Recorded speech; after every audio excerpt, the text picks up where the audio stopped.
5 major motorcycle brands are hemorrhaging cash so fast they are practically giving bikes away, just to stay alive through 2026. While you have been told the motorcycle industry is booming, the reality is uglier. Sales dropped 23% last quarter, dealerships are closing, and manufacturers are sitting on mountains of unsold inventory. They would rather sell at massive losses than file bankruptcy papers.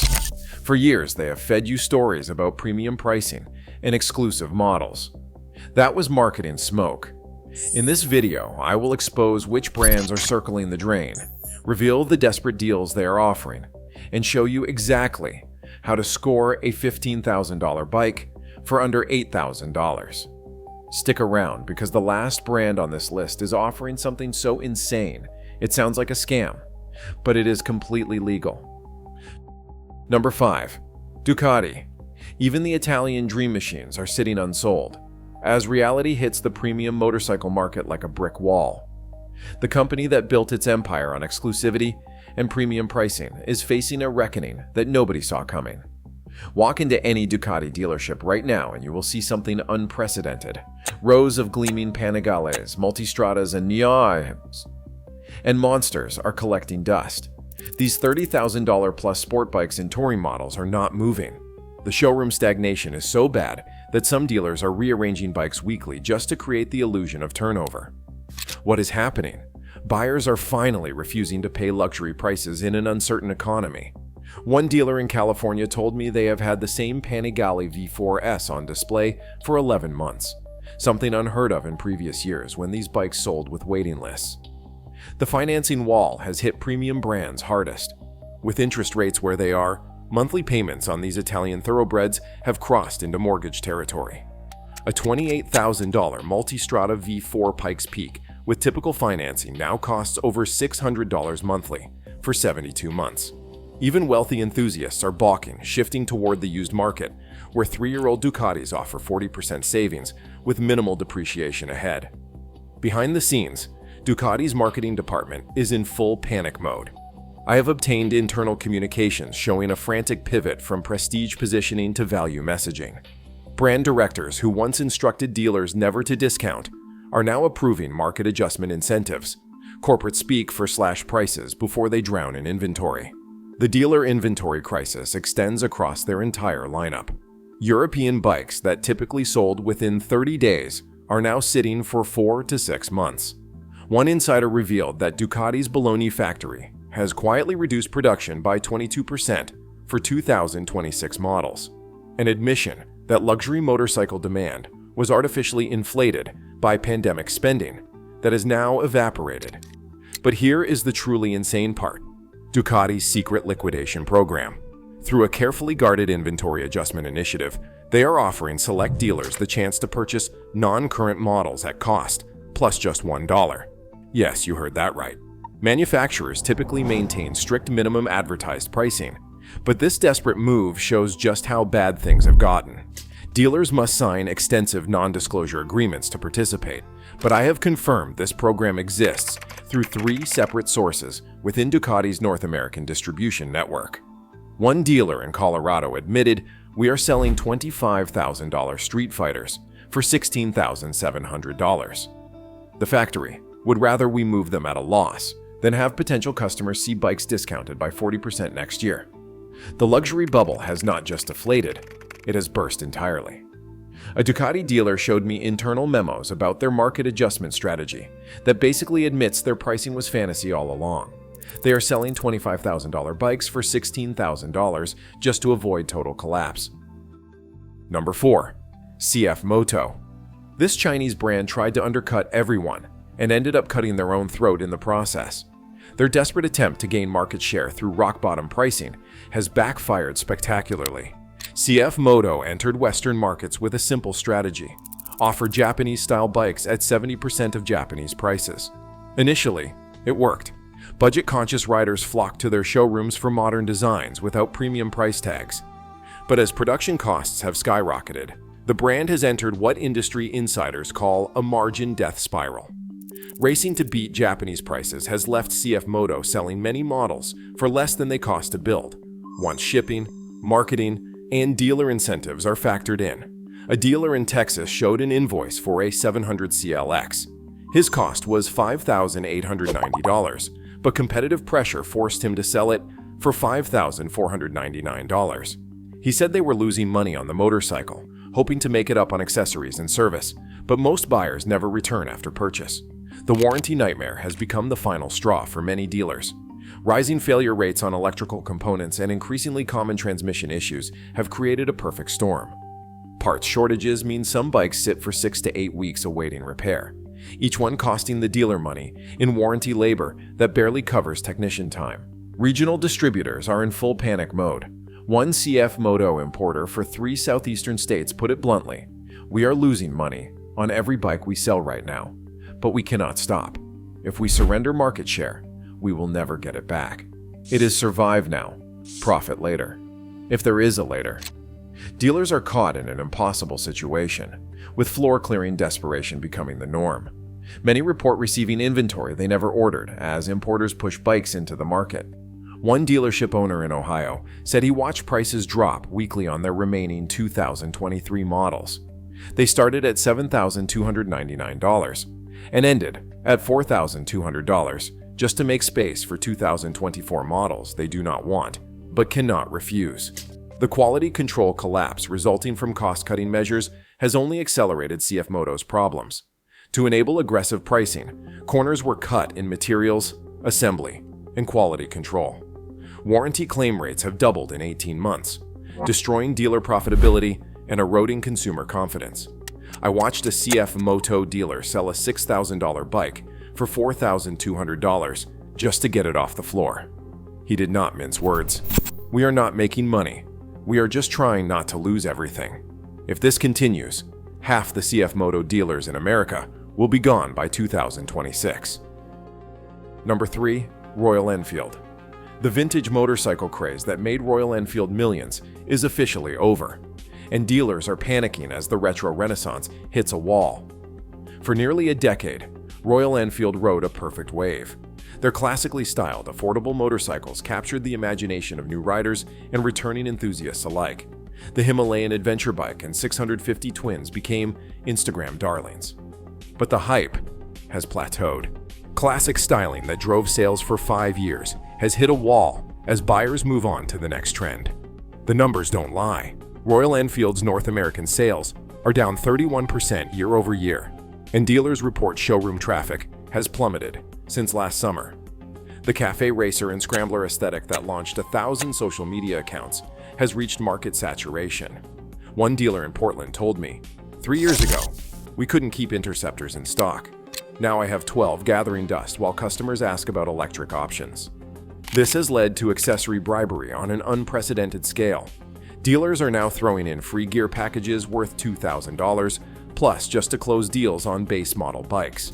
Factory panniers, crash bars, seats, exhausts. Items once sold with healthy margins are being bundled with bikes at no additional cost.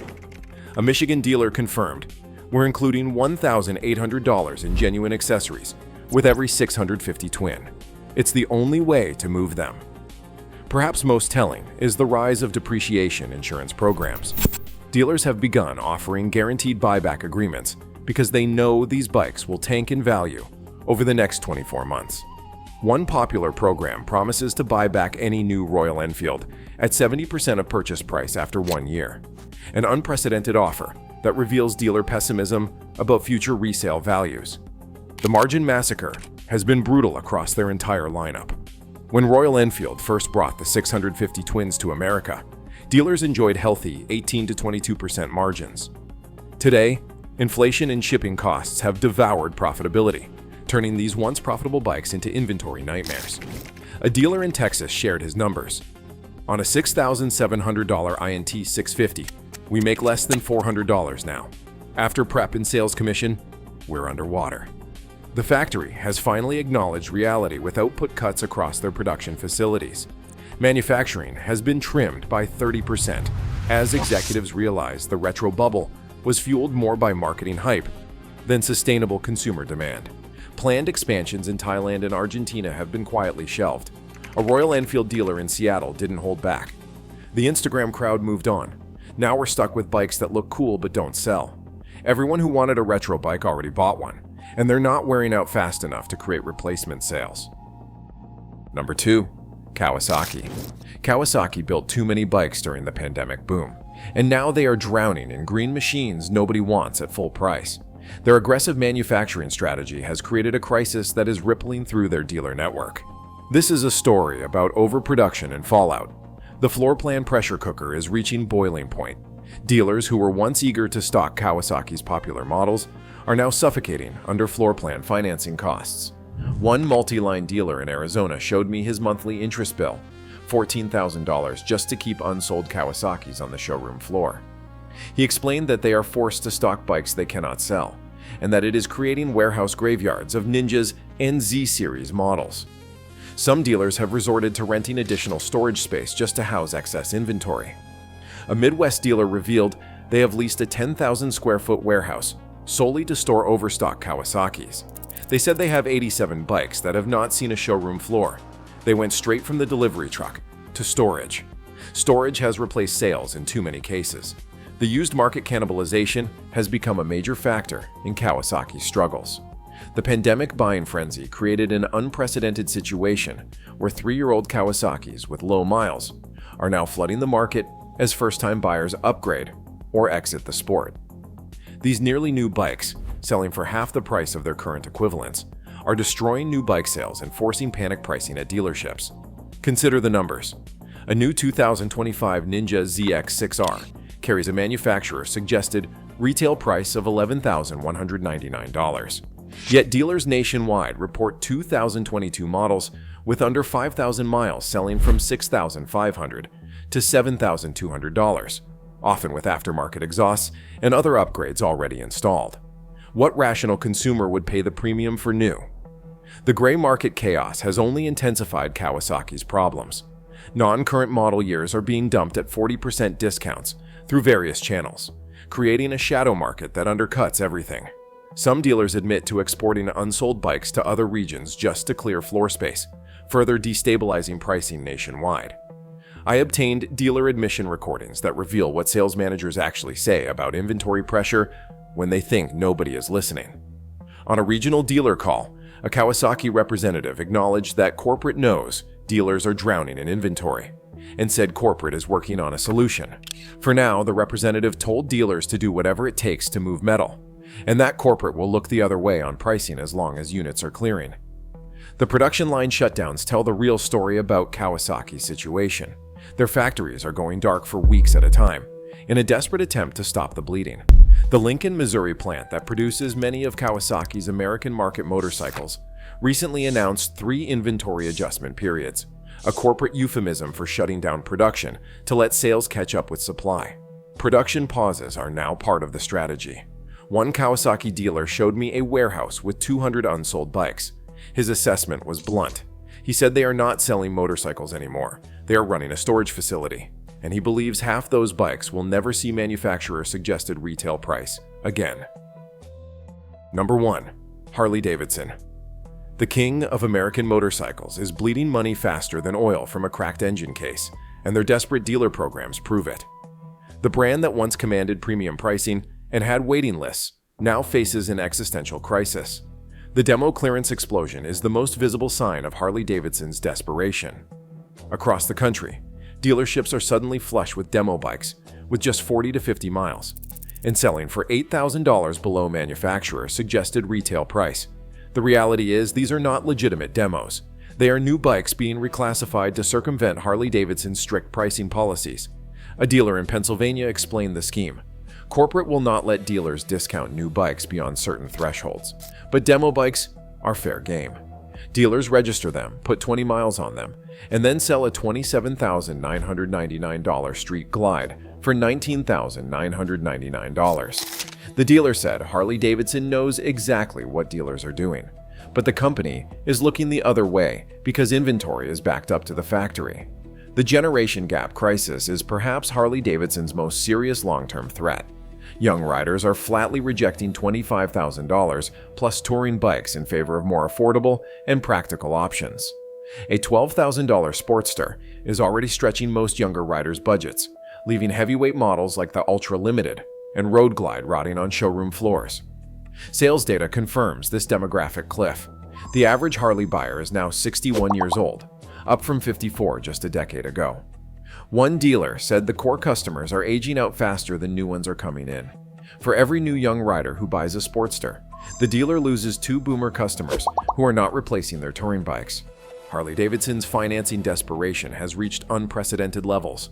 0% interest, payments deferred for 120 days, loyalty rebates, trade-in bonuses, and dealer cash are being stacked so high that the company is practically paying you to ride.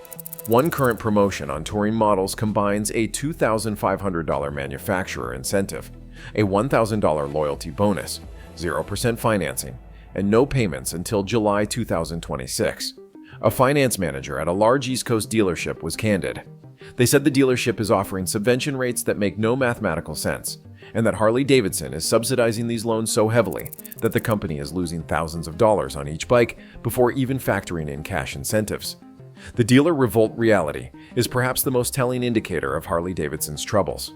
Franchise owners who once proudly maintained manufacturer suggested retail price integrity are quietly admitting that the pricing strategy is destroying their margins and forcing fire sales. Several dealers have taken the unprecedented step of surrendering their franchises back to the motor company. In Milwaukee, a former dealer who operated 3 locations said that after 32 years, he gave the keys back. He said Harley-Davidson was forcing dealers to take inventory they could not sell while maintaining a facade of premium pricing that customers rejected. It was either close voluntarily or go bankrupt. I have walked through Harley dealerships where sales managers whispered about inventory they cannot move. One sales manager said they would rather sell at a loss than explain to corporate why bikes are collecting dust. The numbers do not lie. Harley-Davidson's third quarter motorcycle revenue dropped 16% year over year, the 4th consecutive quarterly decline. These are not temporary sales or seasonal discounts. These are survival strategies from brands that might not exist in 2026.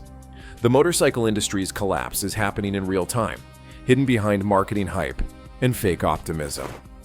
These 5 brands are just the beginning, and more will follow as reality catches up to an industry built on overpriced products and imaginary exclusivity. Smart riders are grabbing these deals now, because once these companies restructure or disappear, these prices vanish forever. What you are witnessing is not just a sale, it is an industry imploding under its own weight. The question is not which brands will discount next, but which ones will still exist when the smoke clears. Do you think these companies can recover, or is this the beginning of the end? Let me know in the comments which brand shocked you most.